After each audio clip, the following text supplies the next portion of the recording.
The developing storm.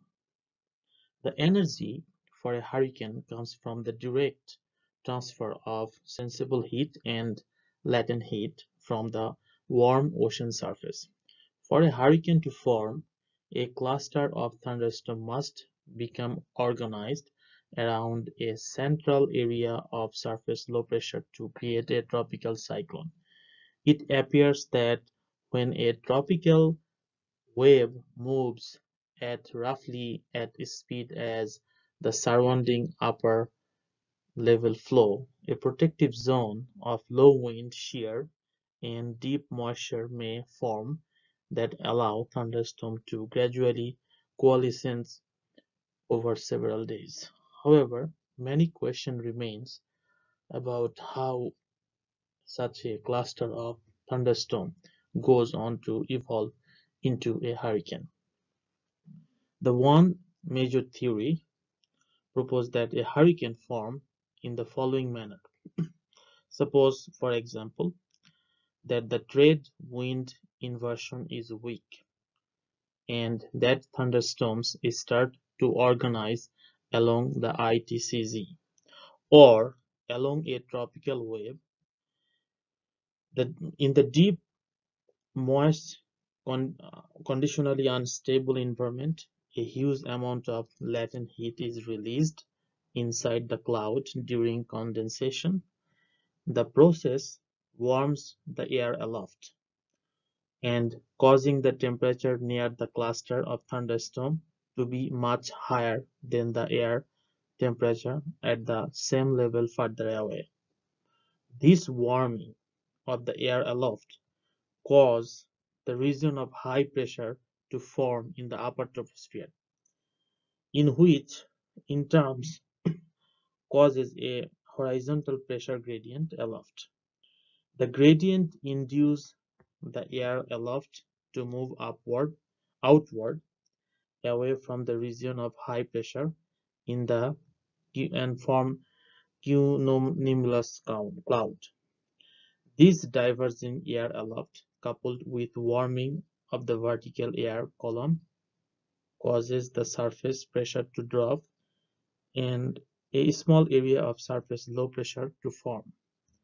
The air now begins to spin counterclockwise in the northern hemisphere and in towards the region of surface low pressure.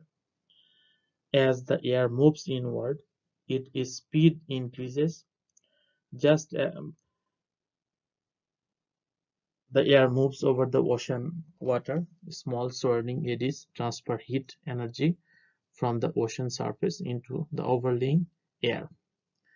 The warmer the water, the greater the wind speed.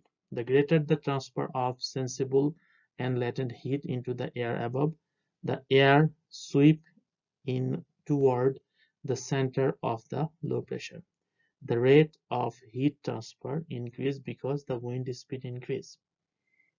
Similarly, the higher wind speed causes greater evaporation rate, and the overlying air becomes nearly saturated. The turbulence eddy then transfers the warm, moist air upward, where the water vapor condenses to fuel new thunderstorms. As the surface air pressure lowers, wind speed increases, more evaporation occurs at the ocean surface, and thunderstorms become more organized. The increasing wind also generates a large amount of sea spray that can partially evaporate, adding further heat and moisture to the lower atmosphere. At the top of the thunderstorm, heat is lost by the cloud radiating infrared energy into the space. The driving force now behind a hurricane is similar to that of a heat engine. In a heat engine, heat is taken in at a high temperature, converted into work, then ejected at a lower temperature. In a hurricane, heat is taken in the near warm ocean surface, converted to kinetic energy, energy of motion or wind, and lost at its top through radiational cooling. In a heat engine, The amount of work done is proportional to the difference in temperature between its input and output region. The maximum strength a hurricane can achieve is proportional to the difference in air temperature between topopause and the surface, and the potential for evaporation from the sea surface. As a consequence, the warmer the ocean surface, the lower minimum pressure of the storm and the higher its wind, because there is a limit of how intense the storm can become. Peak wind gust and it can exceed 200 knots. After hurricane form, it may go through an internal cycle intensification. In a strong hurricane, for example, the eye wall may become encircled by a second eye wall. As another band of a strong thunderstorm form perhaps 5 to 24 km out from the original eye wall. The growing outer eye wall cut off the moisture supply to the original eye wall, causing to it dissipate. This dissipation of the original eye wall and formation of new one further out from the eye is called eyewall replacement.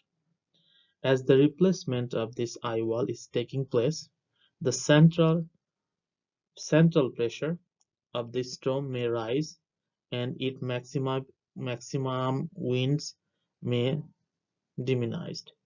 Eventually, however, the newly formed eyewall will usually contract towards the center of the storm of the hurricane and re-intensified, provided that surface water remain warm and other conditions remain favorable.